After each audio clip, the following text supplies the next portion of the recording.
పెళ్ళైన తర్వాత పిల్లల కోసం ఎదురు చూడడం సహజం.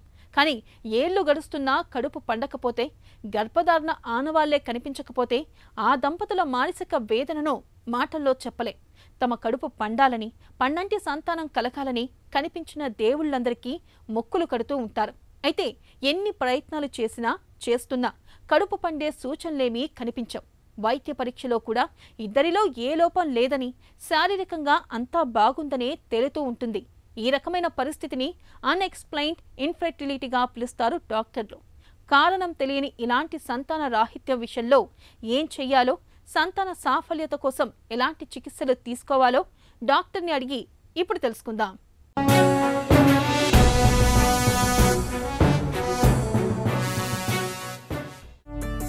అన్ఎక్స్ప్లెయిన్డ్ ఇన్ఫెర్టిలిటీ అంటే ఏంటి?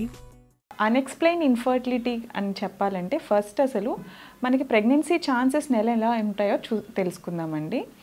ఒక దంపతులకి ఆడవారి ఏజ్ కనుక 35 years కన్నా తక్కువ ఉంటే వాళ్ళకి ఒక నెలలో chance of having natural pregnancy 10 to 15% వరకు ఉంటుందన్నమాట. అలా ఒక 1 year వరకు ట్రై చేస్తే ఆ ప్రెగ్నెన్సీ ఛాన్సెస్ 80% వరకు ఉంటాయి. సో ఎవరైనా కపుల్కి 80% ఛాన్స్ తీసుకున్న తర్వాత, అంటే 1 year వరకు ట్రై చేసిన తర్వాత కూడా ప్రెగ్నెన్సీ రావట్లేదంటేనే మనం ఇన్ఫర్టిలిటీ అని అంటాం. అలా ఉన్నప్పుడు మనం ఇన్ఫర్టిలిటీకి గల కారణాలు ఏంటో తెలుసుకుంటాం అన్నమాట. సో ఆ కారణాలు అనేవి తెలుసుకోవడానికి బేసిక్ ఫర్టిలిటీ టెస్ట్లు అనేవి చేస్తాం. అంటే చాలా కారణాలు ఉండొచ్చు, బట్ బేసిక్గా మనకి ఏం కావాలి? పిండం ఫామ్ అవ్వాలి, ఆ పిండం గర్భసంచి లోపల అతుక్కోవాలి. పిండం ఫామ్ అవ్వడానికి మనకి ఆడవారి నుంచి ఎగ్, మగవారి నుంచి వీర్యకణాలు కావాలన్నమాట. కాబట్టి ఆడవారికి నెల ఎగ్ రిలీజ్ అవుతుందో లేదో తెలుసుకోవడానికి ఫాలిక్యులర్ స్కాన్స్ కానీ లేదా LH స్టడీస్ కానీ చేయొచ్చు. అలానే ఆ అండం విడుదలైన తర్వాత ఈ అండము వీర్యకణము కలిసే ప్లేస్ని ఫెలోపియన్ ట్యూబ్ అంటామన్నమాట. సో ఈ విడుదలైన అండం ఇక్కడ డిపాజిట్ అయిన వీర్యం ఇక్కడ వరకు చేరుకున్నాక ఇక్కడ ఫలదీకరణం అంటే ఫర్టిలైజేషన్ ట్యూబ్లో అవుతుంది. ఆ ట్యూబ్లోనే ఎంబ్రియో అన్నది ఫామ్ అయ్యి అది తిరిగా వచ్చి గర్భసంచి లోపల అతుక్కుంటుంది అన్నమాట. సో అండం విడుదలయ్యే టెస్ట్లో ఫాలిక్యులర్ స్కాన్ చేసి, అలానే ట్యూబ్ ఓపెన్గా ఉందా లేదా తెలుసుకోవడానికి ట్యూబ్ టెస్ట్ చేస్తాం. అండ్ వీర్యకణాల సంఖ్య, మొటిలిటీ, మార్ఫాలజీ ఎలా ఉందో తెలుసుకోవడానికి సీమెన్ అనాలిసిస్ చేస్తాం. అలానే ఈ పిండం ఫామ్ అయ్యాక వచ్చి అతుక్కునే ప్లేస్ గర్భసంచి బాగుందో లేదో చూసుకోవడానికి ఒక సింపుల్ స్కాన్ అనేది చేస్తామన్నమాట. ఈ బేసిక్ 4 టెస్టుల్లో కూడా, అంటే గర్భసంచి బాగుంది స్కాన్లో, అండాశయంలో అండం విడుదలవుతుంది, ట్యూబ్స్ బాగున్నాయి, వీర్యకణాలు కూడా బాగున్నాయి, అయినా ప్రెగ్నెన్సీ రావట్లేదంటే దాన్ని అన్ఎక్స్ప్లెయిన్డ్ ఇన్ఫర్టిలిటీ అంటాం. అంటే ఈ కాజెస్తో ఏది మనకి ఎక్స్ప్లెనేటరీ కాజెస్ దొరకట్లేదు, ఇంకేదో కాజ్ మనకి తెలియంది ఉంటుంది, దానివల్లనే దానికి అన్ఎక్స్ప్లెయిన్డ్ ఇన్ఫర్టిలిటీ అని పేరు వచ్చిందనమాట. పరీక్షలు అన్నీ బాగున్నా పిల్లలు పుట్టకపోవటానికి వెనక ఎలాంటి కారణాలు ఉండొచ్చు? అన్ఎక్స్ప్లెయిన్డ్ ఇన్ఫర్టిలిటీ అని ఫస్ట్ అన్నప్పుడు మనం ఏమన్నాం? బేసిక్ ఫర్టిలిటీ టెస్ట్లు అన్నాం. కానీ అడ్వాన్స్డ్ ఫర్టిలిటీ టెస్ట్, అసలు అన్ఎక్స్ప్లెయిన్డ్ ఇన్ఫర్టిలిటీ అంటే కారణం లేదు అని కాదు, మనకి కనిపించే కారణం లేదు అని. అలానే కనిపించని కారణాలు ఏముండొచ్చు? మొదటిగా అండం గురించి తీసుకుంటే మనం అండం విడుదలవుతుందో లేదో చూసుకుంటున్నాం, కానీ అండం క్వాలిటీ, ఎగ్ క్వాలిటీ ఎలా ఉంది, ఆ ఎగ్ రిలీజ్ అయిన తర్వాత స్పర్మ్తో ఫర్టిలైజ్ అవ్వగలుగుతుందా లేదా అన్నది తెలియదు. అలానే ట్యూబ్స్ ఓపెన్ ఉన్నాయో లేదో చూసుకుంటున్నాం, కానీ ట్యూబ్ అనేది మూవ్ అయితేనే అక్కడ ఫామ్ అయిన ఎంబ్రియో యూట్రస్లోకి వస్తుంది. సో ట్యూబ్ ఫంక్షన్ ఎలా ఉందో లేదో చూసుకోవట్లేదు. అండ్ గర్భసంచి లోపలికి పిండం వచ్చాక ఎప్పుడైనా ఇమ్యూన్ సిస్టమ్ ఎలా ఉంటుంది? మనది కాని దాన్ని రిజెక్ట్ చేయడానికి చూస్తుంది. కానీ ప్రెగ్నెన్సీలో ఒకటి మాత్రం ఆ పిండం హాఫ్ హస్బెండ్ది హాఫ్ వైఫ్ది అయినా సరే యాక్సెప్ట్ చేయడానికి ట్రై చేస్తుందన్నమాట. సో వీటిల్లో ఏదైనా ప్రాబ్లం ఉంటే, అంటే రిసెప్టివిటీలో, ఎండోమెట్రియల్ రిసెప్టివిటీలో ఏమైనా ప్రాబ్లమ్స్ ఉంటే కూడా ఆ పిండం అనే దాన్ని రిజెక్ట్ చేయొచ్చు. అలానే పిండం లోపల జెనెటిక్ ప్రాబ్లమ్స్ ఏమన్నా ఉన్నా కూడా ప్రెగ్నెన్సీ రాకపోవచ్చు. అండ్ వీర్యకణాల కౌంట్, కదలికలు అన్నీ చూస్తున్నాం, కానీ దాని లోపల DNA ఎలా ప్యాక్ అయి ఉంది ఇవన్నీ అలా మనకు కనిపించవు. అలానే స్పర్మ్ యొక్క జెనెటిక్ ప్రాబ్లమ్స్ ఏమన్నా ఉన్నా, క్వాలిటీ ఎలా ఉంది అన్నది మనకి బేసిక్ ఫర్టిలిటీ టెస్ట్లో తెలియదు అనమాట. సో ఇలా మనకి తెలియని కారణాలు చాలా ఉండొచ్చు, అవన్నిటి వలన కూడా ప్రెగ్నెన్సీ రాకపోయి ఉండొచ్చు అనమాట. పరీక్షల్లో అన్నీ బాగున్నప్పటికీ గర్భం ధరించలేని వారికి సంతానం భాగ్యం కాలేనా? అన్ఎక్స్ప్లెయిన్ ఇన్ఫర్టిలిటీ ఉంటే పిల్లలు పుట్టరు అని కాదు, మనకి బేసిక్ ఫర్టిలిటీ టెస్టులు నార్మల్గా ఉన్నాయనే అర్థం. కానీ కారణాలు ఇంకా లోపల చాలా ఉండొచ్చు. సో ఇలా ఉన్నప్పుడు మనం ఏం చేస్తాము అంటే వీళ్ళకి మిగతా ఫ్యాక్టర్స్ని అసెస్ చేసుకుంటాం. అంటే ఎగ్ రిజర్వ్ ఎలా ఉంది, వీళ్ళ ఏజ్ ఎలా ఉంది అన్నీ చూసుకుని వీళ్ళకి ఫస్ట్ మనం ట్రీట్మెంట్స్తో స్టార్ట్ చేస్తామన్నమాట. అన్ఎక్స్ప్లెయిన్ ఇన్ఫర్టిలిటీ ఉన్న దంపతులకి ఫస్ట్ మనం రికమెండ్ చేసే ట్రీట్మెంట్ IUI అంటే intrauterine insemination.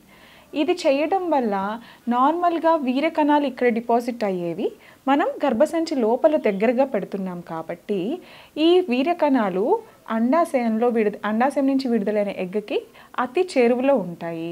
And egg release అయిన టైంలో పెడుతున్నాం కాబట్టి ఛాన్సెస్ ఆఫ్ ప్రెగ్నెన్సీ ఎక్కువ ఉంటుందన్నమాట. సో అన్ఎక్స్ప్లెయిన్ ఇన్ఫర్టిలిటీ ఉంటే మనకి ప్రెగ్నెన్సీ న్యాచురల్గా రావట్లేదు కాబట్టి అసిస్టెన్స్తో అంటే IUI లాంటి ప్రొసీజర్స్తో ట్రీట్మెంట్ ద్వారా ప్రెగ్నెన్సీని తెప్పించుకోవచ్చు. అన్ఎక్స్ప్లెయిన్డ్ ఇన్ఫెర్టిలిటీ విషయంలో ఇంకా పరీక్షలు ఏమైనా అవసరమవుతాయా? అన్ఎక్స్ప్లెయిన్ ఇన్ఫర్టిలిటీలో బేసిక్ ఫర్టిలిటీ టెస్ట్లో మనకి ఏ కారణాలు తెలియకపోయినా సరే మనం కొన్ని అడ్వాన్స్డ్ టెస్టులు చేసుకోవచ్చు. అంటే AMH అంటే ఎగ్ రిజర్వ్ ఎలా ఉంది, తర్వాత DFI స్పర్మ్ DNA ఫ్రాగ్మెంట్ అయ్యిందా లేదా కొన్నిసార్లు గర్భసంచిలో మనకి తెలియకుండా ఎండోమెట్రియోసిస్ కానీ లేదా అతుకులు కానీ ఎడేషన్స్ కానీ ఉండొచ్చు. సో ఇలాంటివి ఉన్నాయి అని వేరే సిమ్టమ్స్ వల్ల ఏదైనా సస్పిషన్ ఉంటే ఇలాంటి వాళ్ళకి లాప్రోస్కోపీ కూడా చేయొచ్చు.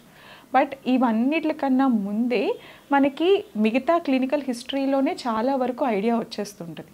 సో ఈ టెస్టులు చేసే దాంతో పాటు మేజర్గా మనం ట్రీట్మెంట్ ఫోకస్డ్గా ఉండాలన్నమాట. టెస్టుల్లో మనకి ఎక్కువ కారణాలు తెలియకపోవచ్చు. సో టెస్టుల మీద వృధా చేసుకునే బదులు అసిస్టెన్స్తో ప్రెగ్నెన్సీని తెప్పించుకోవడానికి ట్రై చేస్తాం.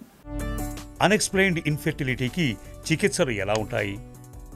అన్ఎక్స్ప్లెయిన్డ్ ఇన్ఫర్టిలిటీకి ట్రీట్మెంట్ ఆప్షన్స్ అనేవి IUI అండి, మనం ముందే డిస్కస్ చేసుకున్నట్టు.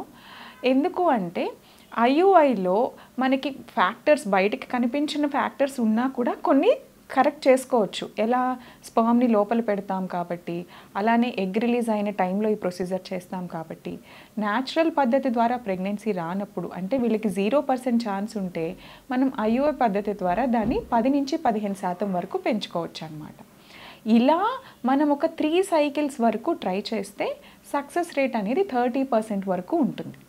సో అన్ఎక్స్ప్లెయిన్ ఇన్ఫర్టిలిటీ ఉంటే వీళ్ళకి ఫస్ట్ మనం 2 to 3 సైకిల్స్ IUI అనేది సజెస్ట్ చేస్తాం.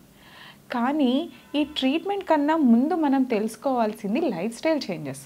ఈ లైఫ్ స్టైల్ చేంజెస్ చేస్తూ అంటే ఫుడ్ అండ్ ఎక్సర్సైజెస్ చేస్తూ మనం ట్రీట్మెంట్స్ అనేవి స్టార్ట్ చేసుకోవాలన్నమాట. గర్భం ధరించలేని దంపతుల్లో సంతాన సాఫల్యత అవకాశాలని ఎలా పెంచుతారు? ఎప్పుడైనా స్పర్మ్ అండ్ ఎగ్ క్వాలిటీ అనేవి మేజర్గా ఏజ్ మీద, లైఫ్ స్టైల్ మీద, జెనెటిక్స్ మీద ఆధారపడి ఉంటుందన్నమాట. ఇందులో మనం ఏజ్ని రివర్స్ చేయలేం, జెనెటిక్స్ని మార్చలేం. బట్ లైఫ్ స్టైల్ అనేది మన చేతుల్లో ఉంది. సో మన చేతుల్లో ఉన్న లైఫ్ స్టైల్లో మేజర్గా food and diet and exercises చేస్తూ, అలానే మిగతా జీవన శైలిలో కూడా ప్లాస్టిక్స్ని అవాయిడ్ చేస్తూ, పొల్యూషన్కి దూరంగా ఉంటూ, అండ్ ప్లాస్టిక్ కంటైనర్స్ని, ప్లాస్టిక్ వాటర్ బాటిల్స్ని అవాయిడ్ చేస్తూ, కుక్వేర్లో కూడా నాన్ స్టిక్ కుక్వేర్ ఇలాంటి వాటిని అవాయిడ్ చేయడం వల్ల వీలైనంత వరకు మన బాడీలోకి వెళ్ళే కెమికల్స్ని అవాయిడ్ చేయొచ్చు అన్నమాట. అలానే ఫుడ్ అండ్ ఎక్సర్సైజెస్ దగ్గరకు వస్తే కంపల్సరీ రోజు తినే ఆహారంలో కూరగాయలు లేకపోతే ఫ్రూట్స్ ఎక్కువగా తింటూ, సీడ్స్ అండ్ నట్స్ని ఎక్కువగా ఇంక్లూడ్ చేస్తూ ఉంటే మనకి కావాల్సిన విటమిన్స్ అండ్ మినరల్స్ అనేవి బాడీలోకి వెళ్తాయి. అండ్ అలానే క్యాలరీస్ కాన్షియస్గా తినాలి. అంటే మనం చేసే పనికి తినే క్యాలరీస్కి మ్యాచ్ అయి ఉండాలన్నమాట. సో క్యాలరీస్ ఎక్కువగా తింటే మళ్ళీ అది ఫ్యాట్గా డిపాజిట్ అయ్యి వెయిట్ అనేది పెరగచ్చు.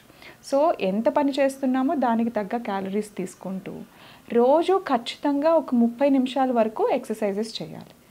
ఈ ఎక్సర్సైజెస్లో కూడా మెయిన్గా ఎక్సర్సైజ్ అంటే something which will challenge your body. నార్మల్గా చాలామంది మేడం మేము వాకింగ్ చేసాము, మేము ఎక్సర్సైజ్ చేస్తున్నాము అంటారు. వాకింగ్ అనేది ఒక ఫంక్షన్ ఆఫ్ ద బాడీ. మనిషి అన్నాక మనం రోజుకి ఒక 10,000 అడుగులు వేయాలి. బట్ దాంతో పాటు ఎక్సర్సైజెస్ చేస్తే అంటే మీ హార్ట్ బీట్ పెరిగేలానో లేదు అంటే మజిల్ మీద ఇంపాక్ట్ పడేలానో అంటే స్ట్రెంగ్త్ ట్రైనింగ్ కానీ కార్డియో కానీ చేస్తూ ఉంటే మనకి హార్మోన్ ఇంబ్యాలెన్సెస్ అన్నీ సెట్ అయ్యి quality of egg and quality of sperm అనేది బాగుంటుందన్నమాట. సంతాన సాఫల్యత చికిత్సలకు సంబంధించి ఇవాళ విప్లవాత్మక మార్పులెన్నో వచ్చాయి. జీరో కౌంట్ ఉన్నప్పటికీ, అండాలు బాగా దెబ్బతిన్నప్పటికీ, ఎన్ని ప్రయత్నాలు చేసినా గర్భధారణ జరగని వారికి ఇవాళ IUI, IVF, ICSI, IMSI వంటి కొన్ని ప్రత్యేకమైన చికిత్సా విధానాలు అందుబాటులోకి వచ్చాయి. వీటి సాయంతో సులువుగానే పండంటి సంతానాన్ని పొందొచ్చు.